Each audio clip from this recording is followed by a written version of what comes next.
Bonjour à tous, voici un nouveau podcast aujourd'hui. Tout d'abord pour vous souhaiter une très bonne année 2025 et ensuite pour vous proposer de comparer la nuit de la Saint-Sylvestre entre la France et la Pologne. Je voudrais commencer par des chiffres.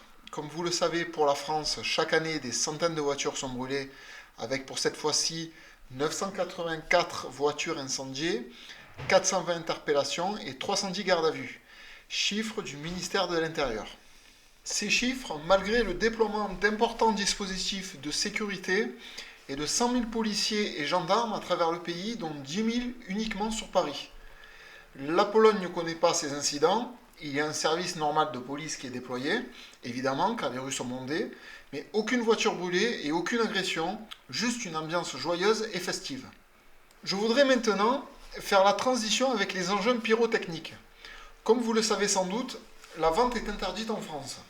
Enfin, la vente en magasin, car de très nombreux sites proposent l'achat de pétards et diverses fusées, comme dans cet exemple. Mais ce n'est pas du tout le cas ici en Pologne. Des magasins de fortune ouvrent leurs portes à de nombreux endroits, et même à l'entrée des supermarchés. Malgré que ce soit réglementé par l'âge, il faut être majeur pour s'en procurer. Il est très facile de trouver des feux d'artifice en vente près de chez soi. Maintenant, pourquoi une telle différence ? Tout simplement parce que les Polonais respectent l'utilisation de ces engins pyrotechniques et les incidents sont extrêmement rares.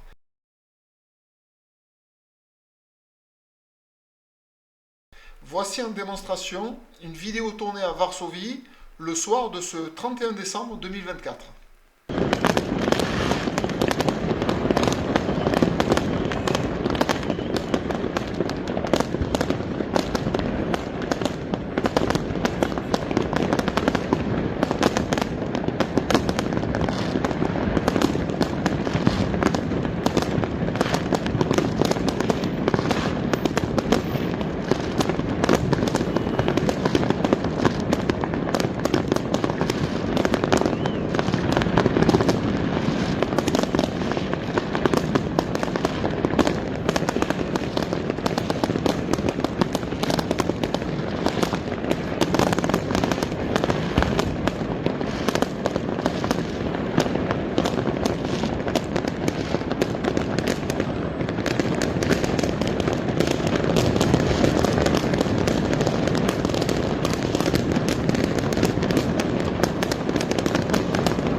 vous avez pu le voir sur ces images, vous avez un feu d'artifice principal sur la face avant. Alors est-ce que c'est un feu qui est fait par la ville ou est-ce que c'est le cumul des amateurs qui se sont réunis et qui créent cette intensité de feu d'artifice? Alors ça je peux pas vous le dire, je sais pas. Mais par contre vous en avez, ça pète de partout, tout autour du point central. Et en fait ça vous fait une sorte d'harmonie, d'explosion de feu d'artifice qui donne cette ambiance de festivité et qui vous donne vraiment l'impression de changer d'année. On marque le coup avec cet événement-là. Ce phénomène ne se limite pas aux grandes villes, et malgré qu'il n'y ait pas de feux d'artifice municipaux, les habitants s'organisent pour passer une soirée mémorable. Exemple en vidéo d'un village de moins de 4000 habitants que j'ai moi-même filmé.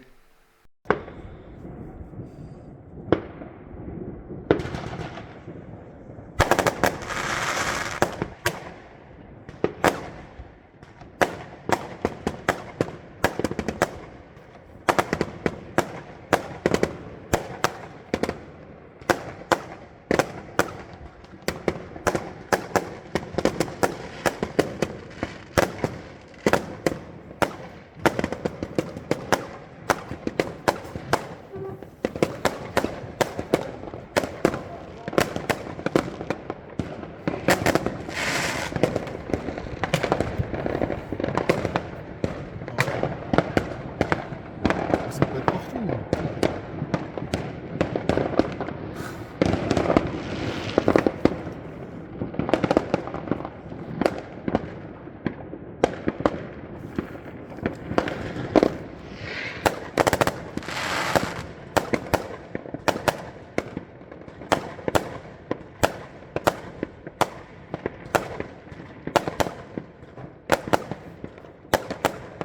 Tout ça pour vous dire que c'est un événement en Pologne.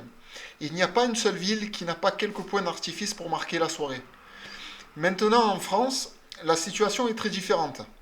Plutôt que de faire un commentaire sur le sujet, je vous laisse vous faire votre point de vue en images.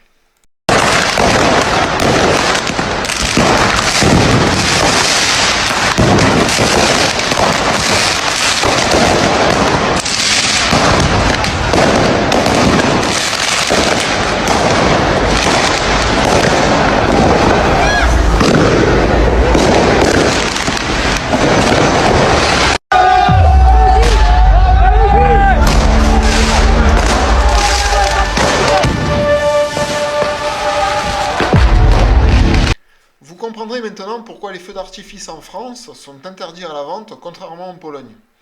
Et je précise que l'avenir des nations n'est pas multiculturel, vous en avez l'exemple sous vos yeux, en image. Plus un peuple est homogène, plus il est serein et heureux. Ah, une dernière chose, je suppose que vous avez entendu parler de l'attentat de la Nouvelle-Orléans. Je vous laisse visionner cet extrait, je vous reprends juste après. En principe. Et vous vous souvenez bien qu'avant l'élection de Donald Trump, le FBI et les autorités fédérales en général étaient inquiètes sur le terrorisme domestique de la part des ultranationalistes américains. C'est de ça dont les gens avaient plus peur que de n'importe quelle autre chose. Alors on peut pas exclure que ce soir, ce soit quelqu'un comme ça qui ait voulu marquer quoi. Parce que, si vous voulez, la ville de la Nouvelle-Orléans est une ville assez cosmopolite. Il y a 35-36% de Noirs, il y a 50% de Blancs, il y a une communauté hispanique assez importante malgré tout. Il y a une dizaine de milliers de musulmans. Donc on peut imaginer toutes sortes de choses. Vous savez, les ultranationalistes américains sont des gens qui sont prêts à la violence. Ils l'ont toujours dit et ils l'ont démontré parfois jusqu'à présent sur une échelle assez peu importante. Enfin, ils l'ont démontré ne serait-ce que lors de l'élection de Joe Biden et de la prise du Capitole. Ce sont des gens comme ça, si vous voulez. Donc, je cite cet extrait de la part des ultranationalistes américains pro-Trump. Donc, voici l'auteur, Shamsoud Din Jabbar, 42 ans, qui, je présume, doit faire partie du Ku Klux Klan, c'est évident. Allez, bonne année à tous.